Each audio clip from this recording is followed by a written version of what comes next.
of course, are the wrong reasons for expressing an opinion. The real reason for expressing an opinion is because you have been asked to. If you are asked, then say what you think.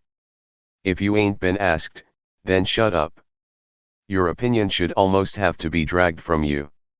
What you have to say is important, and you don't squander your opinions willy-nilly. You don't run off at the mouth. You don't sit there spouting opinions.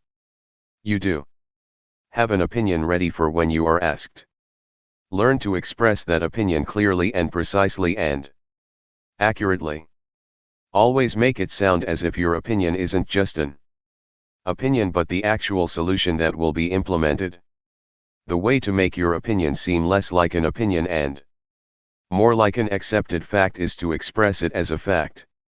Don't say, I think we should, instead say, we should. Don't say, in my opinion the ZX300 is a good machine. Instead say, the ZX300 is a good machine. So avoid I think, I feel, in my opinion. Rule 82. 195 Cultivate diplomacy. The real reason for expressing an opinion is because you have been asked to. Be conciliatory. Rule 83. 196 The rules of work. Feathers have been ruffled. You weren't involved. It was nothing to do with you. Doesn't matter. Make sure it is you who soothes those feathers. Make everyone a cup of coffee. Stroke a few egos. Clear the air. Open a window. Get them to shake hands, or kiss and make up. If feathers have been ruffled by a boss telling off a junior, make sure it is the junior you comfort, cheer up, brighten up, perk up, whatever. The boss should be handled differently. The best way is the silent but disapproving action of Conciliatory. Should make him a cup of coffee but say nothing. You are indicating that you disapprove and thus are really senior to them because you wouldn't make such a mistake, that you aren't scared of him or his anger or whatever. But maintain the silence. If you do this well, the boss will be obliged to ask you what you thought of the way he blew up or shouted or disciplined someone. Just say, it isn't really for me to say, is it? Invariably, he will say, I would value your opinion, or no, I'd like to know, or it's okay, say what you think. It doesn't matter what the boss says, you've got him. Now you can be conciliatory, now you can be the diplomat. Now you have turned the tables. Just say, you handled it fine. Trish was out of order, and she needed telling. Don't, whatever you do, actually criticize the way the boss handled things. Let him know you disapprove, but never, ever admit that in real life. Always remember that your job isn't to make waves but to ride them. Surf your way to the top by being conciliatory. By doing this you will win friends, bring together opposing sides, and gain respect.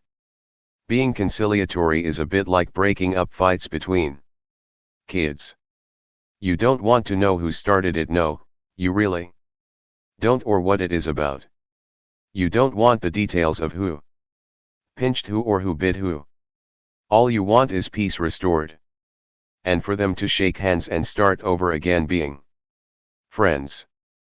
That, at work, is all you want to. Use the same techniques you would use on small children. Rule 83. 197 Cultivate diplomacy. Don't, whatever you do, actually criticize the way the boss handled things. Never lose your temper. Rule 84. 198 The rules of work. I don't care how annoying Pete in marketing can be, or how riled you get when Sandra from R&D ridicules, or how high Your blood pressure rises when accounts mess it up yet. Again, you will not ever, under any circumstances, lose your temper. That's it. There are no exceptions. No small breaches. No thin end of any wedges. You will not lose your temper. Not unless, of course, it is entirely staged, for effect. Then you are allowed to do it. But you have to be very careful that you have chosen the right moment, the right occasion, and the right person for an audience. But if it ain't staged, then don't do it. I don't care how angry someone makes you, or how annoying she can be, or how justified you think you are.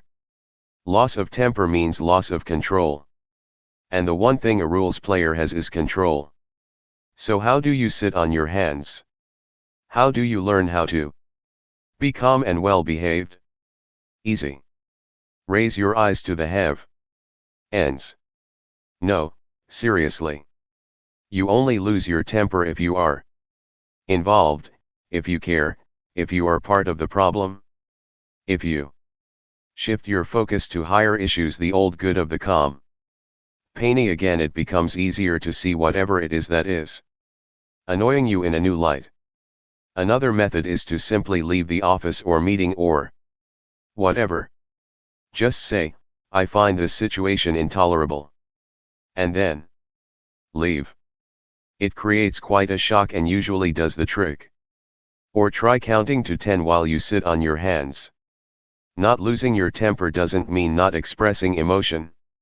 You are entitled to say, I find it extremely annoying when you eat all the chocolate donuts / lose the invoices / upset another major customer / park in the CEO's parking space / steal the petty cash, whatever it is that drives you nuts. It is okay to refuse to give in to emotional blackmail or bullying, or over-assertive behavior or whining. It is not okay to bottle up stuff. Say when you feel aggrieved, immediately, so that you diffuse the situation at once. Don't let things build up ahead of steam, or you may well blow. Let it out bit by bit, and it shouldn't ever come to a head. Rule 84. 199 Cultivate diplomacy. Say when you feel aggrieved, immediately, so that you diffuse the situation at once. Never get personal. Rule 85. 200 The rules of work. It is their behavior that is wrong or annoying or detrimental to the department. It is never them. And it is never annoying to you, only to the good of the department. The key way to remember this is a dreadful new age thing that crept in from parenting stuff. Parents often say, she isn't a naughty girl. She's a good girl who has done a naughty thing. Yuck. Or how about, he is a good boy who has done a bad thing? This sets the scene though. It isn't the person, it is their behavior. Or you never ever get personal. You can criticize the way they do their job, their timekeeping, their attitude, their motivation, their communication skills, their long-term goals, their focus, their knowledge of office procedures, their appreciation of company policy, their interpersonal skills, their productivity output. But you can't ever say they are a lazy, ignorant, good-for-nothing, lying, thieving, bitching bastard. Oh no. Not ever. They may need retraining, relocating, re-educating, redirecting, remotivating, but never being told exactly what you really think of them. Getting personal will get you sacked at worst and lose you respect and friends at best. The same goes for your boss. You may know she is useless, incompetent, corrupt, and stupid. But can you say so? No. Not even to colleagues. Remember what we said about sticking up for junior members of staff or the underdog or anyone that Everyone else is having a go at? Well, your boss is the same. You always stick up for her no matter what. You do not get personal about her, with her, or around her. Rule 85. 201 Cultivate diplomacy. Getting personal will get you sacked at worst and lose you respect and friends at best. Know how to handle other people's anger. Rule 86. 202 The rules of work. There will be times when you really annoy other people.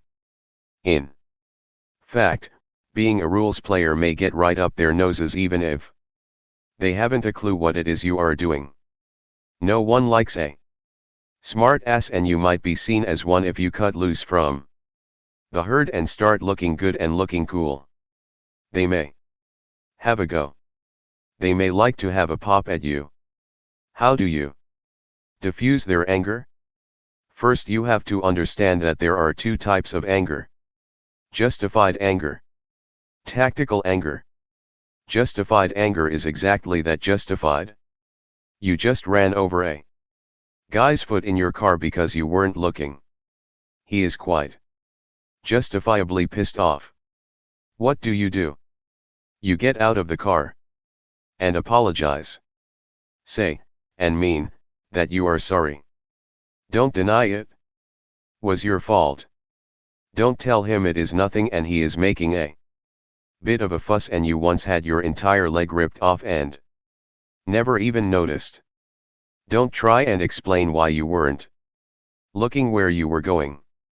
Don't try to brush off the whole thing. I'd have thought you'd have been pleased to have had your foot run over by a top of the range Aston Martin.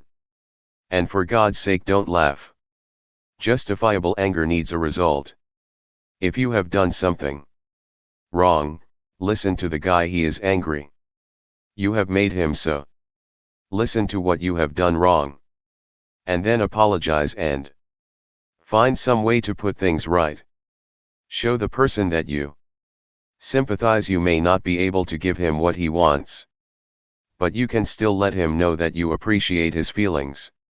Don't brush his feelings aside, they are justified. Tactical anger is, however, another thing entirely. Tactical anger is used to make you do things you don't want to. People lose their temper to intimidate you. The worst thing you can do is let them get away with it. If you do, they'll keep doing it to you and to others. You must stop them at once. The way to do this is simply to say, I don't like being shouted at / threat and / intimidated / bullied / whatever, and I shall leave if you don't stop / calm down / put your fists down / let go of my throat. Whatever. If they continue, then just leave. That's it. Say nothing, just walk out of the room. Do this often enough and they will get the message. Rule 86. 203 Cultivate diplomacy. For God's sake, don't laugh. Stand your ground. Rule 87. 204 The rules of work.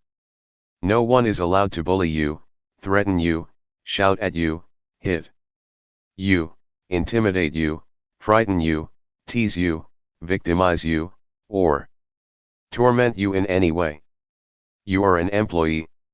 If you aren't doing your job properly, you should be taken to one side and have your mistakes pointed out calmly and rationally. Anything else is abuse. You are allowed to refuse abuse.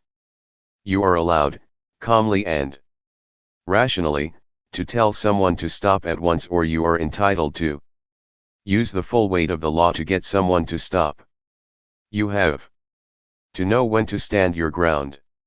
Obviously, if someone is mildly teasing the same as everyone else gets, then you can't walk out and claim unfair dismissal.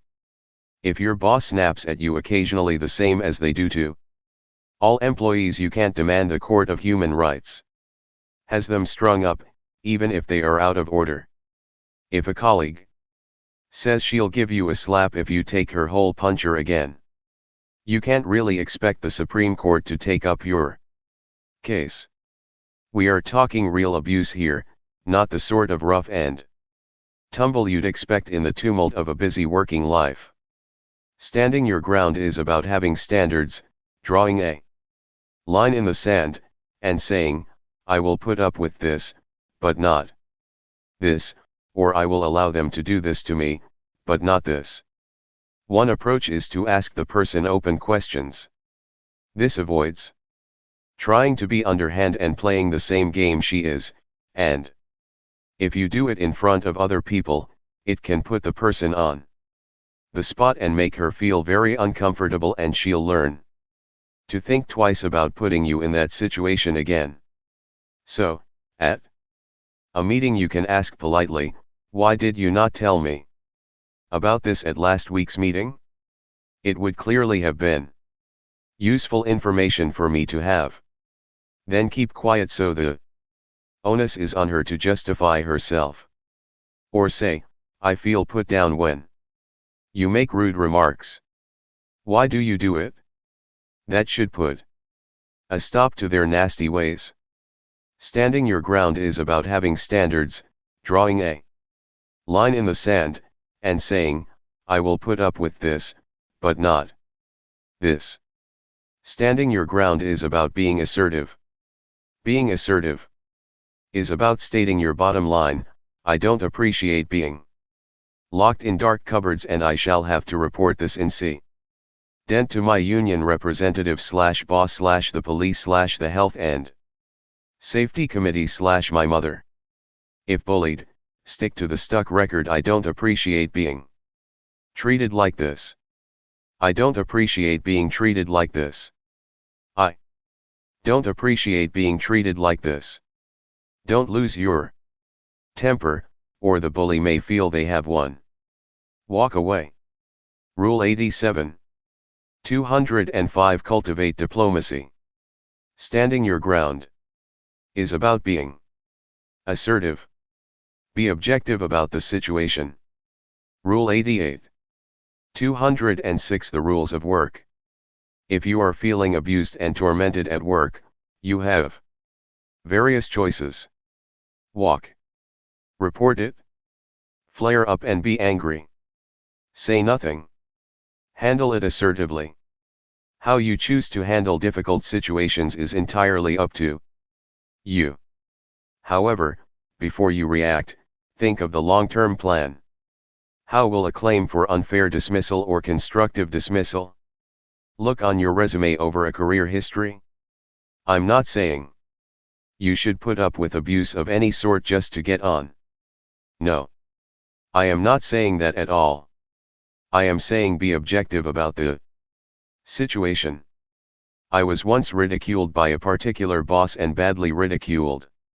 This man had got it into his head that I was his pet football to be kicked around as and when he felt like it, and that was, curiously, often after boozy lunches.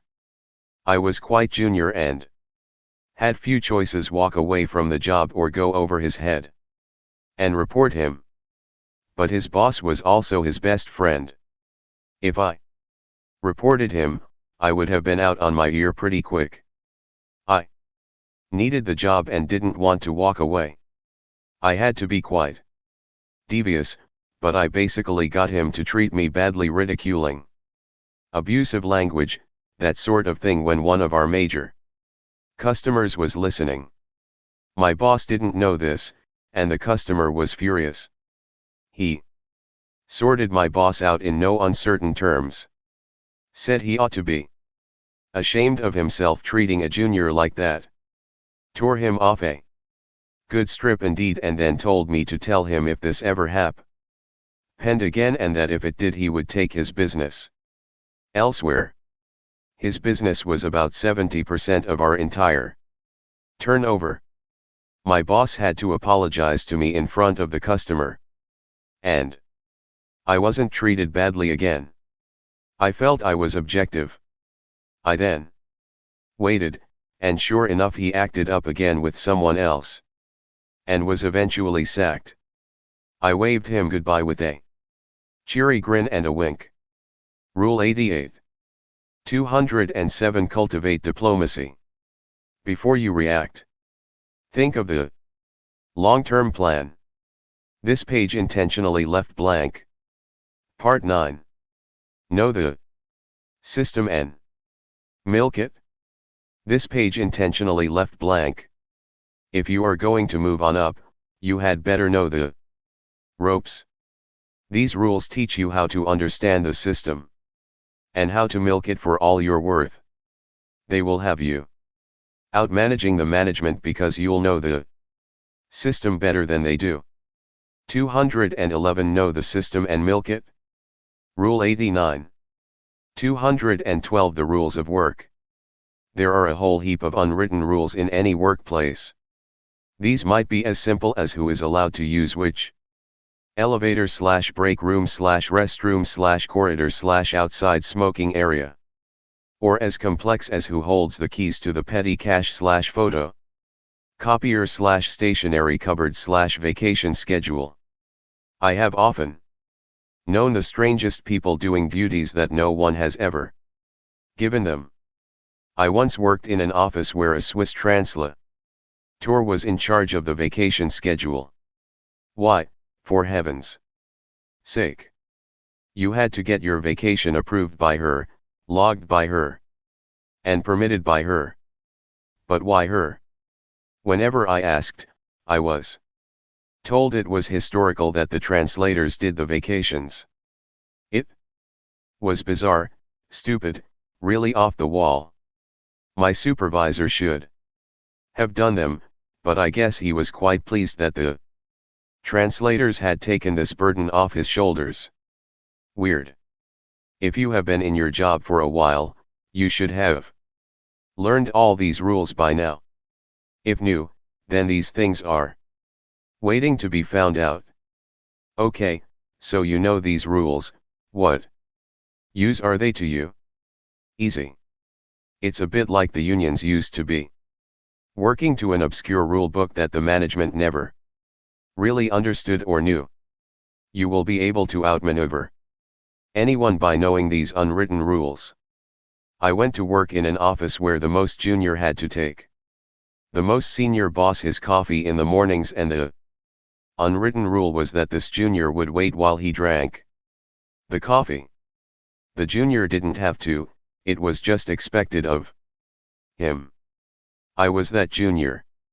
For about 5 minutes every day I had the ultimate boss's undivided attention. I had the ear of the know all the unspoken rules of office life. Highest. I had access to God. I milked it, as you might have guessed. I got my department head moved to another department. He was unpopular, and I merely mentioned to the big boss that the department head had certain skills that he hadn't revealed, but that would come in very useful in the new department. He was moved. You will be able to outmaneuver anyone by knowing these unwritten rules. Rule 89. 213 Know the system and milk it. Know what to call everyone. Rule 90. 214 The rules of work. Yes, you should know what to call everyone, but that doesn't mean you are going to call them that. I dare say Mr. Cutler has long since forgotten me. I was his assistant many years ago. When he changed companies, he phoned me and asked me to join the new firm with him, more money, etc. So I said yes. On my first day working with him at the new company, he said to me, "Call me Mr. Cutler." No way, Peter. I had called him Peter at the old place and was going to carry on calling him that. But not quite yet. There were several assistants, and they needed to get to know this new boss, this Mr. Cutler. That's what they called him, because that's what he wanted. I waited until the moment was right and we were all gathered together. Then I addressed him as Peter. He couldn't pull me up short in front of my peers, and they thought, quite rightly, that I had secret access to him that they didn't. For me the Mr. Cutler nonsense was never mentioned again, and I was the senior assistant because I called him Peter. What's in a name? A whole lot. You need to know that Mrs. Robertson in accounts is always addressed as Mrs. Robertson and never as Mary, although you know that is her name and you are senior to her. Why not call her Mary? Because she doesn't like it and she handles the pay checks. They have been known to go astray, be very late, be made out for much less than the anticipated amount, and all to people who inadvertently called her Mary. In one job, I worked with an administrative manager who was known, for curious reasons, as Buckethead. It's a long story. And you really don't want to know. No, believe me, you really don't. He was addressed to his face as Buckethead by all the senior staff, including me as finance manager. He was Buckethead to the board. He was Buckethead to most of the secretarial staff. But anyone else, and he was Mr. Taylor, never Buckethead. I have seen him savage a young junior who made the mistake and called him Buckethead. Now why this strange division between who could and who could not call him that name? I have no idea, but I did have a very strange relationship with him. Technically, he was my senior, albeit if only slightly. But I was power hungry in those days, and I wanted to control everything. I never ever called him Buckethead. I didn't like him. To me he was always Mr. Taylor. Why? Because it SEPA rated us and made me different from the other senior managers. I stood alone and Buckethead could never get close to me, never be a friend. I played the aloof game and was eventually offered the general managership of the company, which would have made him my junior success.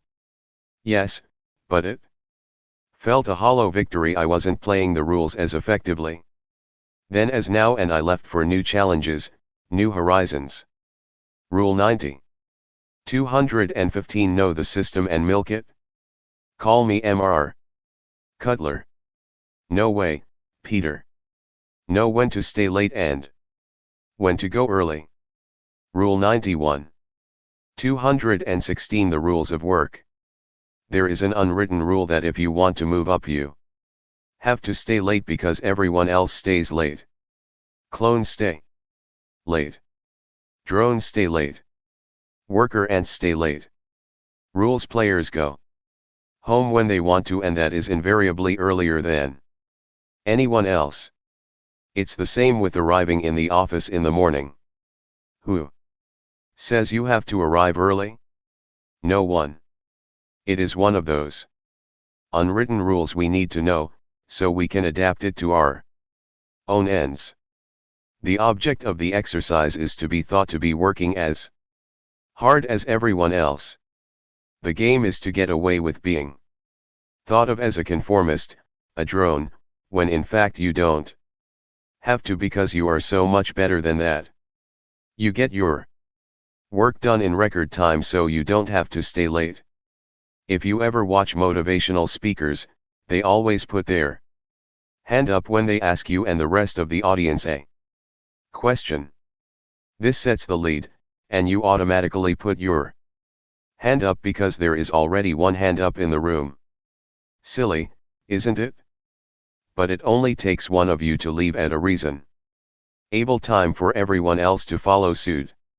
Staying because you think everyone else is staying is called presenteeism and is a curse of modern office life.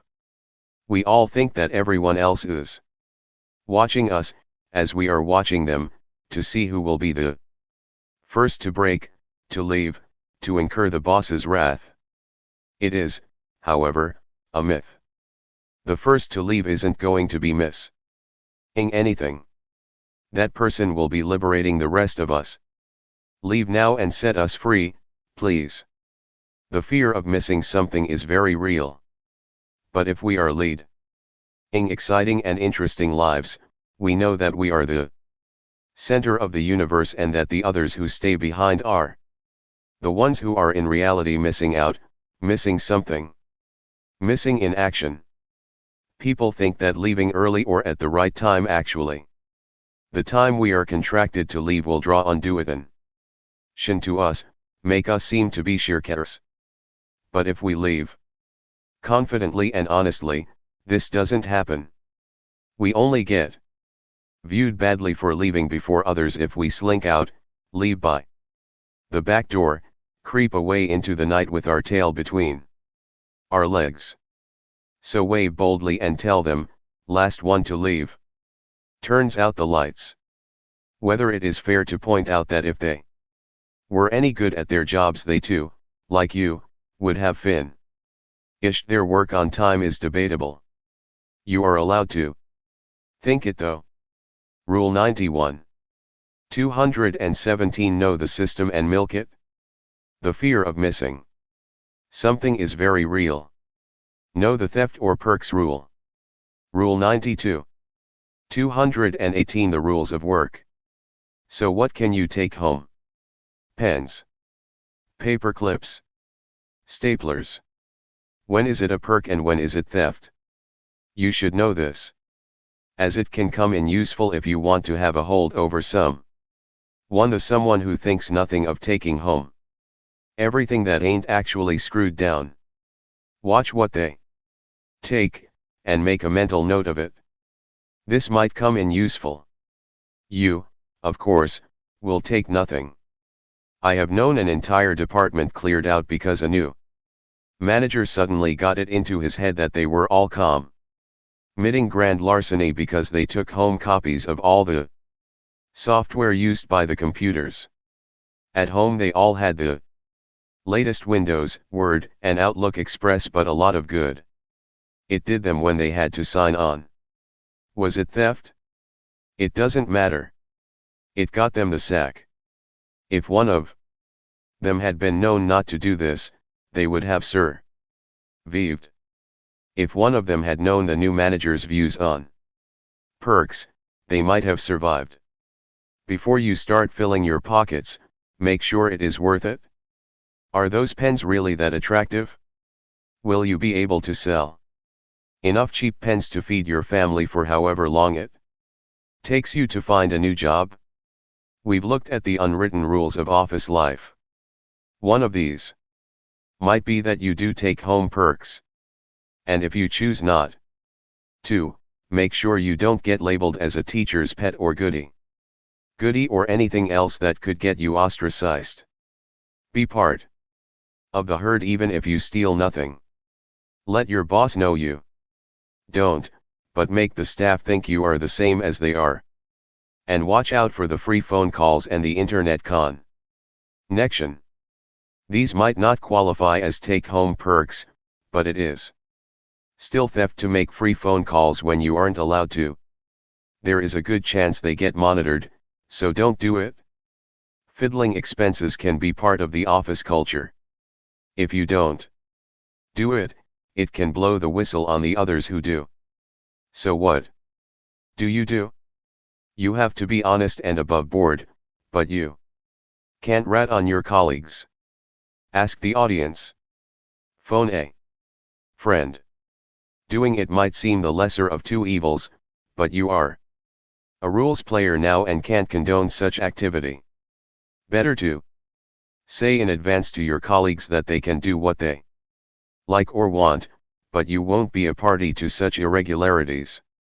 Warn them beforehand, and then if they still insist on doing it, you haven't dropped them in it. Rule 92. 219 Know the system and milk it.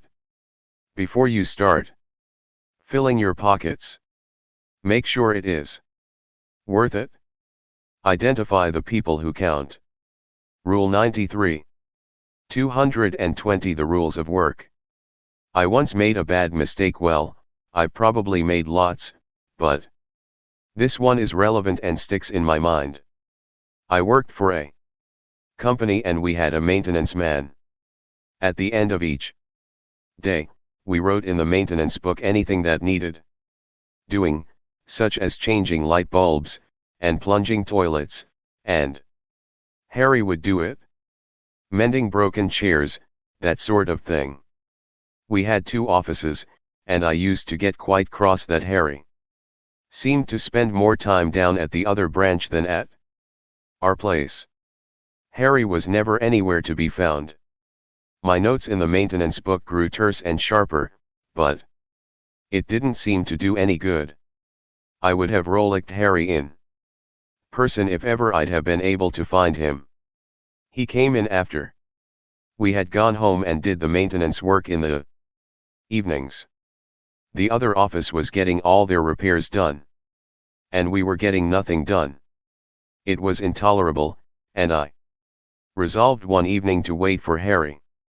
Harry didn't show, so I went over to the other office. There was Harry having coffee with the big boss, my regional director. I steamed in. What the devil do you think you're doing? I need you over at the other place doing maintenance, not sitting here drinking coffee. Bad mistake. Several bad mistakes. You don't bawl someone out for drinking coffee when they were on an official coffee break. You don't bawl someone out for drinking coffee when they have been invited to do so by the regional director. You don't bawl someone out in front of your regional director without first checking all the salient facts with him. You do things properly, go through the appropriate channels and don't hide in wait for an errant worker. You always identify the people who count, in this case Harry. Why did Harry count? Because he was my regional director's father-in-law. He had juice and power and influence that I could only dream of. He was working at the other office because he had been told to by his son-in-law. As I said, bad mistake. I've worked for companies where it was the cashier, the CEO's driver, the accountant, and the lunchroom chef who had the juice. Invariably, it took some time to identify these people. They all held some trump card that gave them access to a senior boss, or had some hold over them, such as being a relative. Find them, know them. Rule 93. 221. Know the system and milk it. Why did Harry count? Because he was my regional director's father-in-law. Be on the right side of the people who count. Rule 94. 222. The rules of work. So how do you think I got along with Harry after my outburst? Our relationship was bad beforehand. Now it positively stank. Do you think I could get a light bulb changed? No way. Not now, not ever. Identifying the people who count and being on the right side of them go hand in hand, obviously. I once worked with an auditor who was a complete you-know-what. Everything had to be done by the book. Every I dotted and T crossed. This man would have made Adela the Hun look like a charity worker. But this was a man who counted. Not only was he the auditor, he seemed to have juice far beyond his role as an accountant. This was a man the senior management bowed to, listened to, sought advice from, dared not cross, and were in fear of, and they generally treated him like royalty. I never quite got to the bottom of why he wielded so much influence, but I had to work with it. And once I had identified him, I had to get on the right side of him. I hadn't been up to then. As finance manager, my department came under his scrutiny constantly and closely. I had upset Harry at every step along the way. We didn't see eye to eye. He was an accountant and I was a finance manager. There is quite a difference. My brief was to install security systems, improve cash flow, cut costs, and tighten all fiscal procedures. His was to audit every penny. I took my kids to a garage sale one Saturday morning. It was autumn and I felt cold, so I bought a college scarf at the sale. You know the sort, stripy, dark, traditional. On Monday I wore it into work. I bumped into the auditor in the corridor. "Ah," he said, "I didn't know you went to Manchester University. Well done." And he walked off. I hadn't a clue what he was talking about until it dawned on me that the scarf was a Manchester University scarf. This was the university the auditor had gone to. No, I hadn't gone there. Or to any university, and from then on he accepted me as one of his own, a chum, an old college pal. I could do no wrong. This was an accident. Since then I have engineered such incidents to get on the right side of the people who count, the ones who have influence who shouldn't. These are the ones who have juice incommensurate with their position or job. There is a group of people you should watch out for. They often have unaccountable juice, which includes drivers, Audi tours, PR people, human resource people, assistants, people who have been with the company for a very long time, outside consultants, free agents, cashiers, ex-employees, and of course, maintenance people. Rule 94. 223. Know the system and milk it. These are the ones who have juice incommensurate with their position or job. Be well up on new management techniques. Rule 95. 224. The rules of work. You cannot afford ever to stand still, to rest on your laurels, to sit back and take it easy. All the time you are doing any of these things, there will be someone stealing up on you. You have to move with the times, and that means keeping up with the latest management techniques, the newest buzz words, whatever is executive flavor of the month. To stay top of the tree, you have to know what jargon is being talked. It's no good referring to it as personnel when everyone else is talking about human resources. You'll look a chump if you are still stuck in logistics when the board are now concentrating on client-focused core business or whatever. I'm not suggesting you have to use these new techniques, but you had better know them to stay ahead of the pack. You may be asked. You can always have fun playing Buzzword Bingo at meetings. Award yourself a point for every new ridiculous buzzword you hear, and when you have 10 points, leap to your feet and shout, "Bingo!" It keeps you awake. And you'll certainly hear a lot of wonderfully useless expressions. For instance, what exactly does blue sky mean? As in, we shall have to blue sky this product.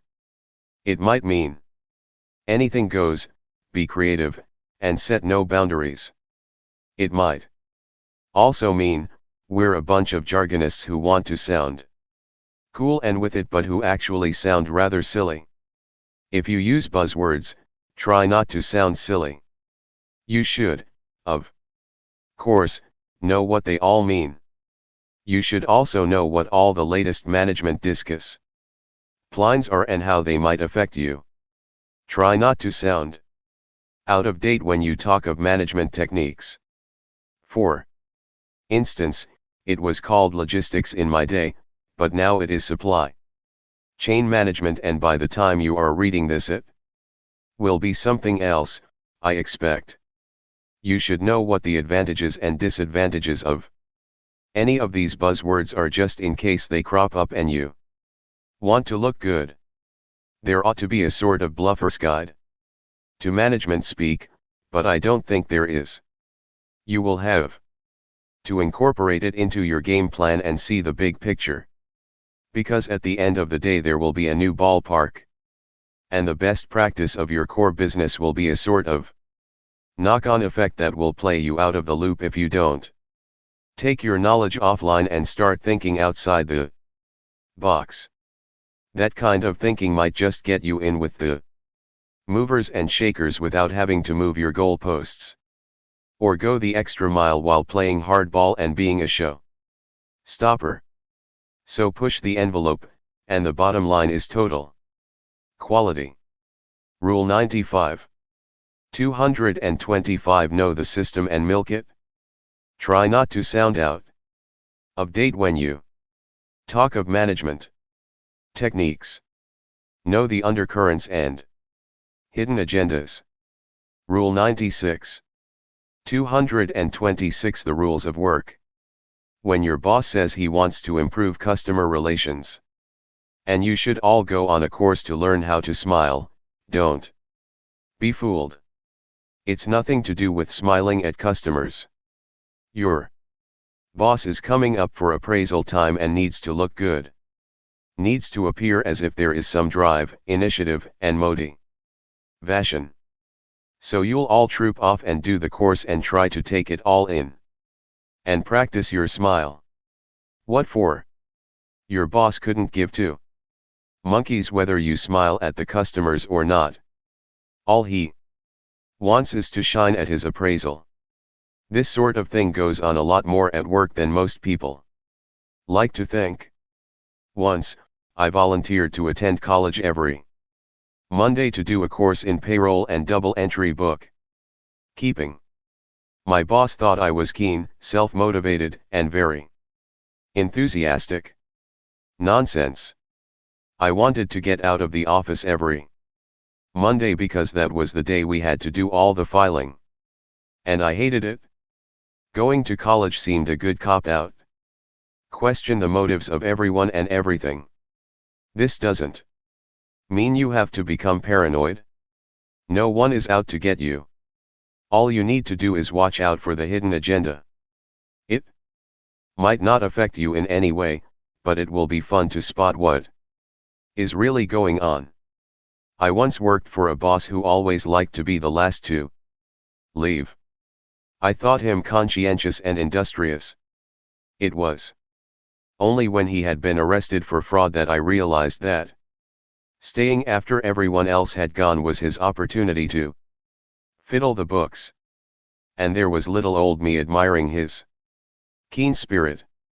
Always ask, why is this happening? Is there anything I am missing? Who benefits from this? How are they benefiting? What else could be going on? Can I benefit from this? How? As I said, don't get paranoid, get the facts. Rule 96. 227 Know the system and milk it. Your boss is coming up for appraisal time and needs to look good. Know the favorites and cultivate them. Rule 97. 228 The rules of work. Every boss has a favorite. I know we shouldn't, but it is human nature. It goes on because they are all human. And even parents have favorites, although they would never admit it. There are two parts to this rule. If favoritism is going on, and it will be, make sure you are your boss's favorite. Make sure you know all the favorites in other departments. If you have got a boss who is going to have favorites, you can buck the system or try being the favorite. If you do become a favorite, don't for heaven's sake flaunt it among your colleagues. Be self-effacing and deny it, be humble and don't acknowledge it, be modest and pretend it ain't going on. To get to be a favorite has to depend on skill, presence, charisma, talent, expertise, experience, likability, charm, personal affability. It must never depend on brown-nosing, fawning, obsequiousness, or flattery. You have to earn being a favorite, not worm your way in. If you do, you will be hated by your colleagues. If you genuinely deserve it because you are dependable or reliable or efficient or honest, then your colleagues will just about put up with it. Spotting the favorites in other departments should be fairly easy. They will be treated pretty much as you are. They will get the first pick on the vacation schedule. Be trusted, a confidant. Be invited to meetings. Get the prestigious jobs and the perks. Be chatted to by the boss rather than being barked at. Once spotted, make a friend of them. This way you will know what is going on, be in with the in crowd, have the ear of the boss of other departments, and have joined an elite. If, on the other hand, you really disapprove of favoritism, do none of this. Rule 97. 229 Know the system and milk it. You have to earn being a favorite, not worm your way in. Know the mission statement and understand it. Rule 98. 230 The rules of work. In the good old days, a company's mission statement was probably, make as much money as possible and keep the shareholders off our back. Not anymore, it ain't. A mission statement is now much more complex. If you want to make a success of your employment, you have to know and understand the mission statement and then milk it for all you are worth. Quoting the mission statement earns you brownie points if you make sure it looks as if you are really on the side of the company. If your boss doesn't support the mission statement or considers such things as rubbish and not worth bothering with, then keep quiet about mission statements. To understand the mission statement is usually quite easy. Walt Disney's to make people happy, Walmart's to give ordinary folk the chance to buy the same thing as rich people, but to really understand it, you have to read all the small print. For instance, Disney's is quite simple, but there is a whole lot more because they also have a value statement that covers no cynicism, creativity, dreams, and imagination, nurturing and promulgation of wholesome American values, fanatical attention to consistency and detail, preservation and control of the Disney magic. If you can't find something here, assuming you work for Disney to milk, you aren't worthy of calling yourself a rules player. Imagine what fun you could have with some of these. Imagine what power you would wield at meetings just quoting some of this. Someone suggests an idea you don't like, you could just say it isn't wholesomely American. Brilliant. It's like being part of the Spanish Inquisition. Our chief weapons are among our many weapons are such diverse. Some historical mission statements were very grand and could have safely been milked for all they were worth. Ford, early 1900s, Ford will democratize the automobile. Sony, early 1950s, to become the company most known for changing the worldwide poor quality image of Japanese products. Boeing, 1950, to become the dominant player in commercial aircraft and bring the world into the jet age. Walmart, 1990, to become a $125 billion company by the year 2000. Rule 98. 231 Know the system and milk it. Quoting the mission statement earns you brownie points if you make sure it looks as if you are really on the side of the company. This page intentionally left blank. Part X. Handle the opposition. This page intentionally left blank. If there's a promotion going and 5 possible candidates, how do you identify them? And then how do you make yourself the obvious choice? Here's how you identify the competing your competition. And then make yourself the favorite, without being ruthless or underhand. In fact, if you practice these rules really well, you will get them to recommend you and want you to be promoted ahead of them. 235 Handle the opposition. Rule 99. 236 The rules of work. So, there is a chance for promotion. You want it? You want that? Next step up. This promotion fits in with your long-term plan. This is the ideal time and opportunity for you to make that step. Trouble is you aren't alone in the running. There are other people to take into account and eliminate, of course. Obviously, for any appointment there are two categories of candidates. The internal candidate. The external candidate. The internal ones are your immediate colleagues, staff from other departments, staff from other branches, staff from other disciplines. If it's your immediate colleagues, chances are you know full well who is interested and who isn't. Staff from other departments should be identified by checking your sources. You should have the ear of every favorite in every department, see Rule 97. Staff from other branches present a bit of a challenge, but you should use your contacts for such information, Rule 52. Candidates from other disciplines within the same organization are the real test.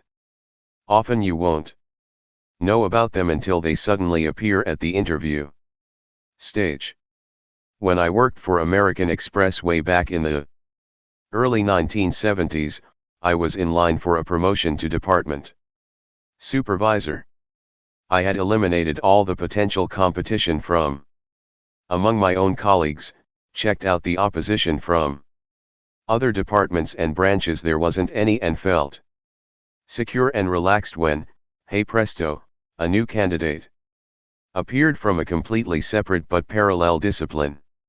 I was accounts and this person was from security. Security, I ask. Identify the opposition.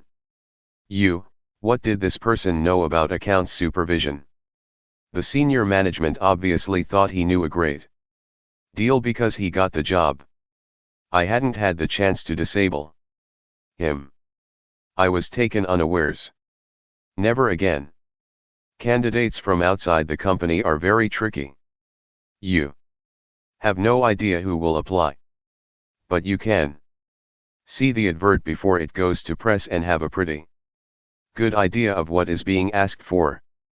Use contacts to find out who is on the short list from outside. Again, use contacts to find out who is being called for interview and what sort of competition you are up against. Remember that knowledge is power. You may not like what you find out, but at least you will know. Rule 99. 237 Handle the opposition. Use contacts to find out who is being called for interview and what sort of competition you are up against. Study them closely. Rule 100. 238 The rules of work. If you are going for a promotion and there is competition, you need to read, understand, and completely grasp what is being asked for. You need to tailor your resume, application document, and interview technique so that you fully fit the picture of the ideal candidate. And you have to study what the competition is doing. Suppose the job is for a supervisory departmental head of the computer sales division. You know that you have experience of sales, experience of computers, but little experience of supervising other staff. Now check out the opposition. Suppose there are two other candidates. Tony has a good working knowledge of the products and good supervisory experience but knows nothing about sales. Sandra is good on the sales side and has excellent supervisory experience but doesn't understand the product at all. Who is the ideal candidate? It depends entirely on what the management is looking for or what they think they are looking Ing 4. The job obviously needs 3 parts: sales, product, knowledge and supervisory duties. You have 2 out of 3, as do the other 2 candidates. But which one is the most important to the management? You need to check this out carefully. Read the job description. Liaise with whoever is doing the job now. Research what the management is thinking. If the focus is on one of the 2 areas you are strong in, then you have already eliminated one of the candidates. Now it's a 2-horse race. If, however, the third option is the focus, supervision, the one area you are weak in, then you will have to swing the focus more toward your own skills and experience. At interview you will have to find good reasons why your lack of experience doesn't discount you. Talk up the product and how essential it is to have a good knowledge of it and its potential. Talk up the importance of sales and how the department lives or dies by its sales record. Obviously, this is just an example. The real world is much more complicated. Rule 100. 239. Handle the opposition. Who is the ideal candidate? It depends entirely on what the management is looking for. Don't backstab. Rule 101. 240. The rules of work. The one thing you won't do in your race to the top is back stab. You will not take out the opposition by unlawful means. It is okay to talk up your own talents and skills and to cleverly influence what management is looking for by highlighting your own expertise and the implied failings of your competition. You can imply, suggest, and insinuate. What you cannot do is state openly and honestly why you think they are useless. You make out that they are not up to the promotion by getting the management to focus on how good you are, not by pointing out how bad they are. The things you do not do are badmouth the opposition, backstab the competition, speak ill of anyone, tell lies about the other contestants. See Rule 48.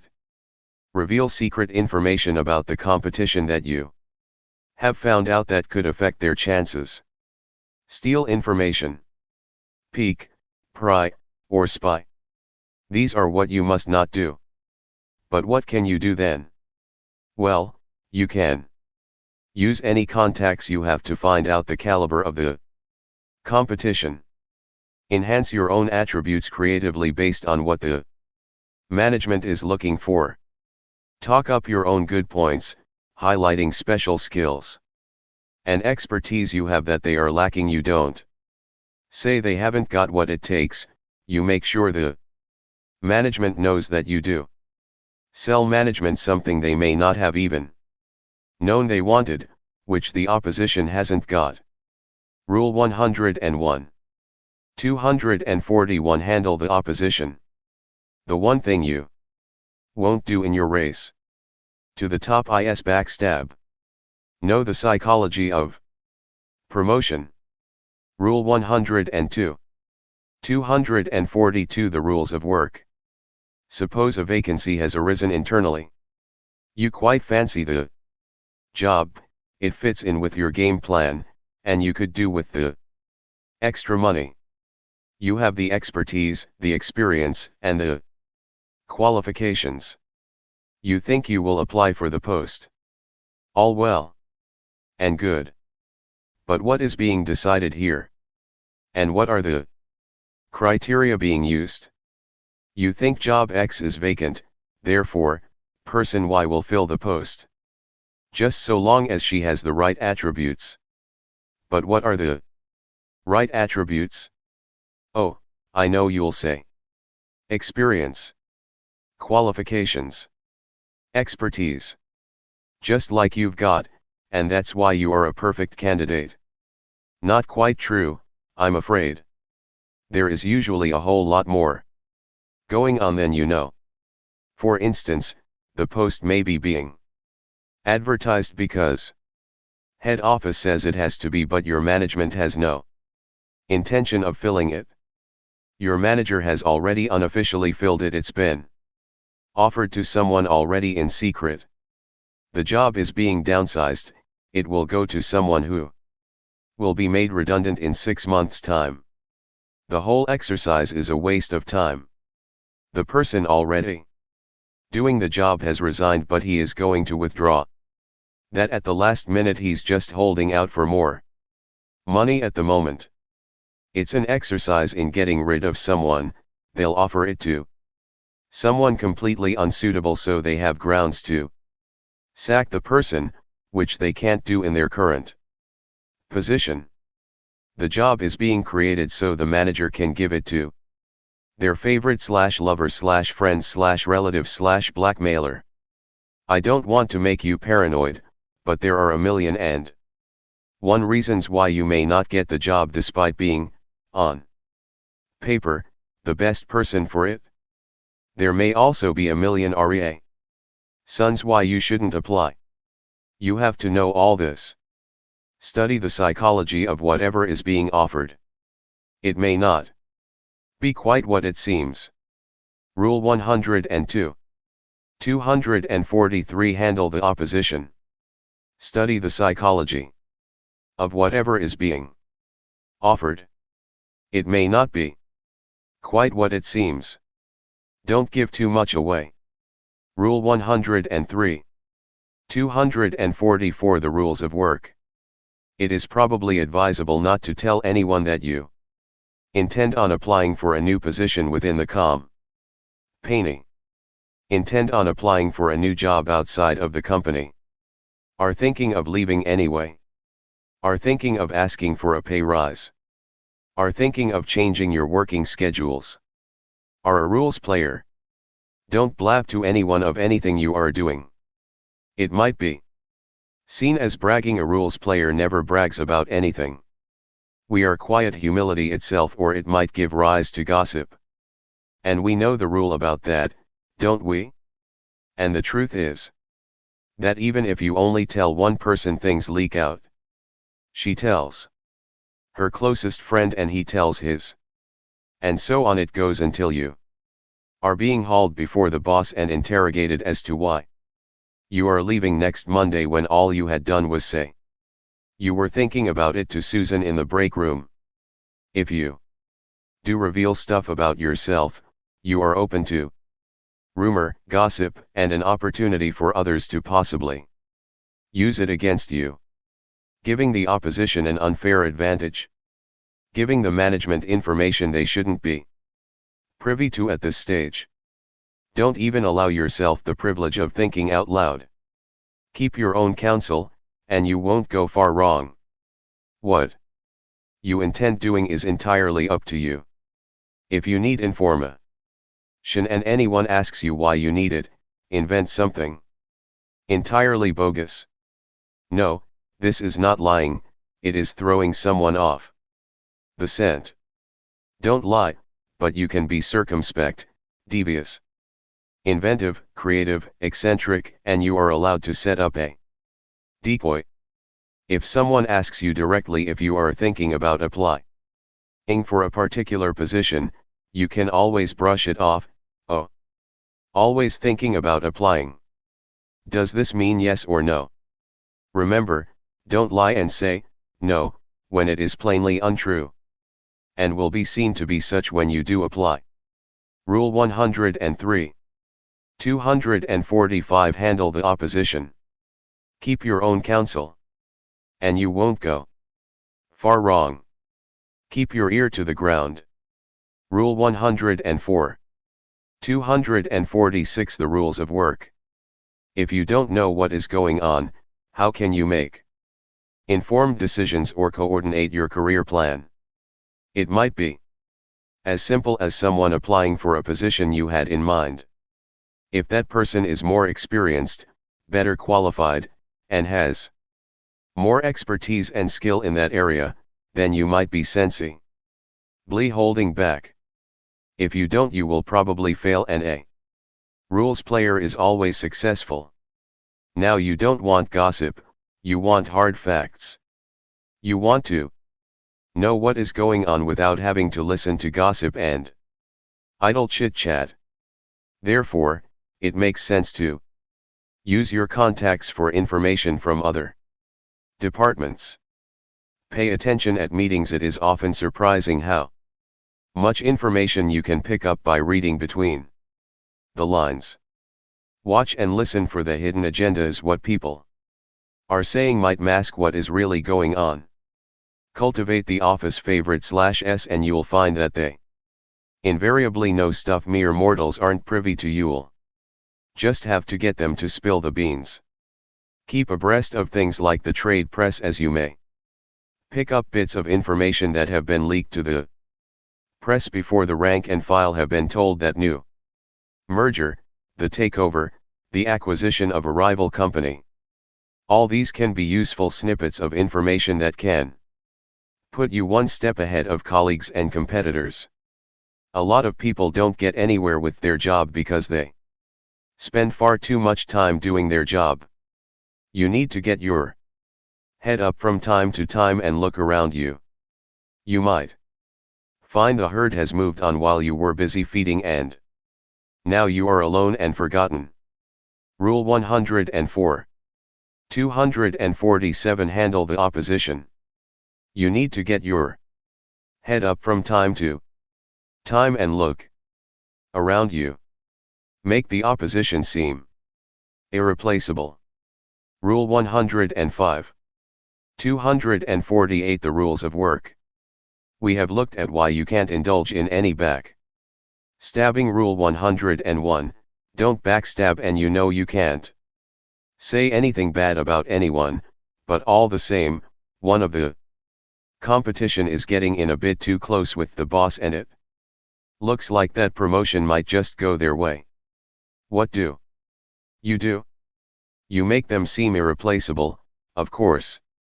But you do it by pointing out all the important but mundane jobs they do. You point out their strengths to your boss in the boring, humdrum areas.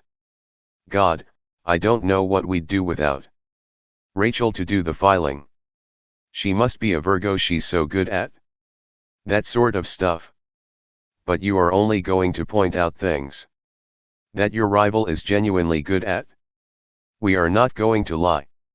Rule 48, never lie but merely praise the competition for a particular skill, and a skill that they can best exercise right where they are. Your boss is your customer, you sell your services to them. Your colleagues are the competition. If you were selling cars, and someone asked if the next garage sold better cars, what would you say? You wouldn't say, yes, they sell much better cars than us and cheaper. In fact, you ought to go straight there and buy one of theirs right now. But you also wouldn't say anything bad, their cars are all stolen, though you might well say, their cars are fine but they appeal to a different customer, they sell more family saloons than we do. You haven't lied. You have indirectly flattered your customer, the implication being, you obviously need a much more up-market executive car than those shoddy little boxes they sell next door, but you haven't said anything bad. You can also get your rival colleague to ask questions of themselves about the new position, if you did get Richard's job. How do you think you'd cope with all those meetings? I remember you're telling me you hated meetings. Hopefully she'll think about all those dreary, interminable, intimidating meetings and may well back off. You, on the other hand, find them stimulating, exciting, and very productive, and you haven't said anything bad, merely asked a simple question. You'll get them to want to stay right where they are. They'll make themselves irreplaceable. Rule 105. 249 Handle the opposition. Your boss is your customer. Your colleagues are the competition. Don't damn the opposition with faint praise. Rule 106. 250 The rules of work. The last rule may have seemed as if we were approaching something underhand or devious or ruthless. It isn't. Everything has to be meant, genuine, and honest. Don't praise them. Not unless you really mean it. It is so easy to undermine someone by using praise when you are actually being rather horrid and stitching them up. You may think this a clever approach. It isn't. You will be seen through immediately and come across as shallow, vindictive, and really rather ruthless. Remember, if you can't say anything nice, shut up. Well, you may think that you can get away with saying nasty things, disguised as nice things, but you can't. This is the sort of thing that is forbidden. Oh, I know Bill is brilliantly wacky.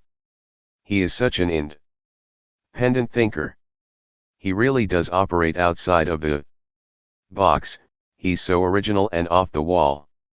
What you're really saying, he's a lone wolf who is slightly mad and shouldn't be trusted supervising a chimp's coffee break, let alone an entire department.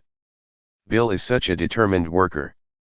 He doesn't care how much it costs, he goes for the last detail of a job. Superb resolution. He likes to see things through to the very end.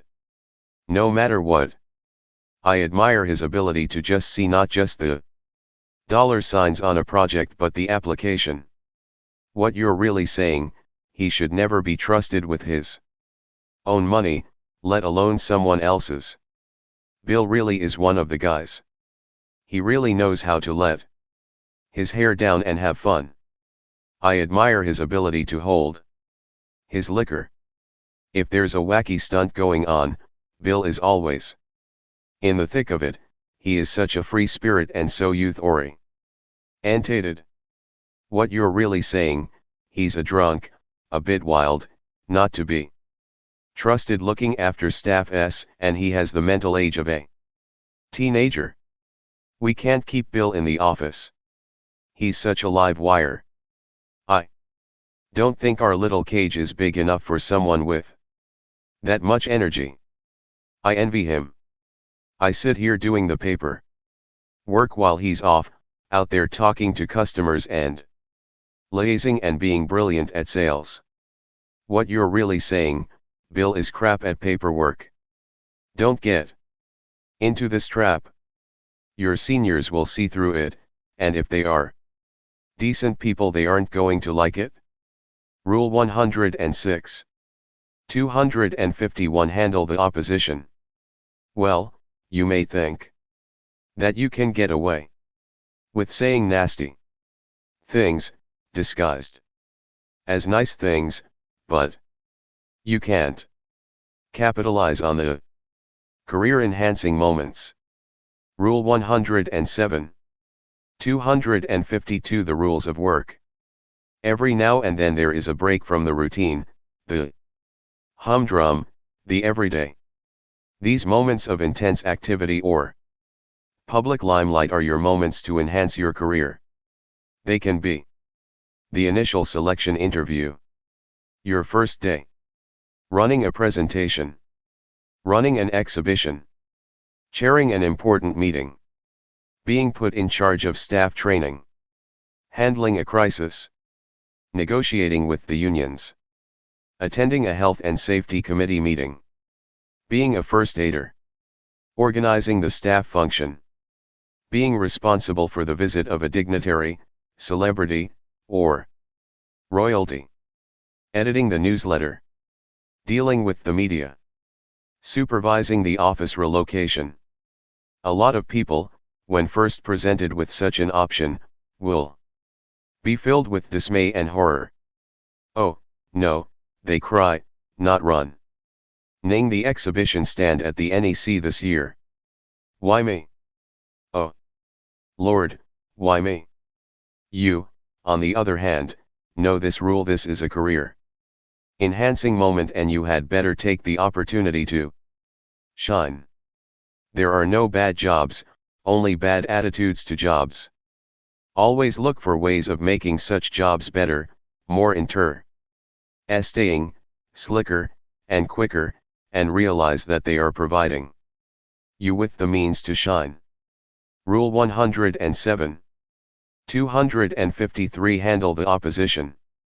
There are no bad jobs. Only bad attitudes to jobs. Cultivate the friendship and approval of your colleagues. Rule 108. 254 The rules of work. If you follow all the rules outlined in this book, you will be a thoroughly nice person, likable, confident, agreeable, and assured. You will be grown up but still a lot of fun to be around. You need the support of your fellow co-workers to move up, and you need their friendship and approval. If you don't have these things, you open yourself up to the possibility of being set up, pulled down, dumped upon, or seen off. But how do you cultivate their friendship and approval when you are doing everything to get promoted above them, to be their boss? What you have to do is be one of the girls/guys while retaining a modicum of detachment. You have to run with the sheep and hunt with the wolves. You have to be one of them and one of the bosses. You'll need to socialize with the staff without losing control, getting drunk, sleeping with any of them, or getting involved. Laugh at their jokes, but don't go on vacation with them. Listen to their troubles, but don't tell them they are trivial or inconsequential. Support them and nurture them when they are under pressure, but remain calm at all times yourself. You have to become their mother hen at the same time as their friend and fellow conspirator. You have to listen to their calm plaints and moans about management and the boss without revealing who you really are, their eventual new boss. You have to help them with their work so they get to rely on you. You have to be the diplomat, the conciliator, the referee, the pal, and the priest. You have to get them to love you because you are so nice, so friendly yourself. You have to be their tower of strength and their prop and their chum. You have to make them feel special, feel that without you their lives are gray and dull and boring. You have to be the life and soul of the party and the party organizer and the one who clears up afterward. All this is possible, not easy but possible.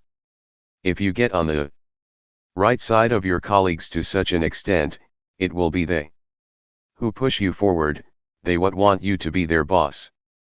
Demand of you that you lead. You will be the rules player. Par. Excellence. Rule 108.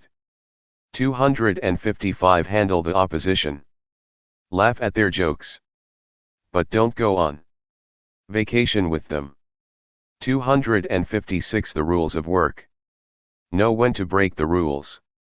Postscript. Many excellent and committed rules players I meet start out following every rule. When you're first setting out, this is a sensible approach. After all, the alternative is complacency and an assurance that I can do this stuff, which certainly isn't true. None of us finds every situation effortless. It may be clear what we should do, but that doesn't always mean it's easy. And sometimes we're not sure which way to go. So, by all means start out taking each rule seriously. That's the general idea. However, as you become more comfortable and self-assured as a rules player and begin to develop sound instincts for rules behavior, you can begin to loosen up. Many of the rules will become automatic, and you'll no longer have to think about them. And once you reach this stage, you'll find that occasionally one of the rules really isn't quite appropriate. It's no good persuading yourself a rule doesn't fit because you'd much rather not have to follow it. You need to be clear and objective. But when your instincts genuinely tell you to break a rule, then go for it. Personally, I find that there's rarely a need to break a rule. I do break rules occasionally. For example, a rules player never deliberately belittles other people in public, but about twice in my life I've encountered people who really needed to be belittled in public to stop them from doing it to others. In the end, it's about gut feeling. Follow the rules until they're so ingrained they become instinct, and then trust your instincts. If you refer back to the rules from time to time, and you work on the ones you find tricky, you can be confident that in time your instincts will serve you better than any book.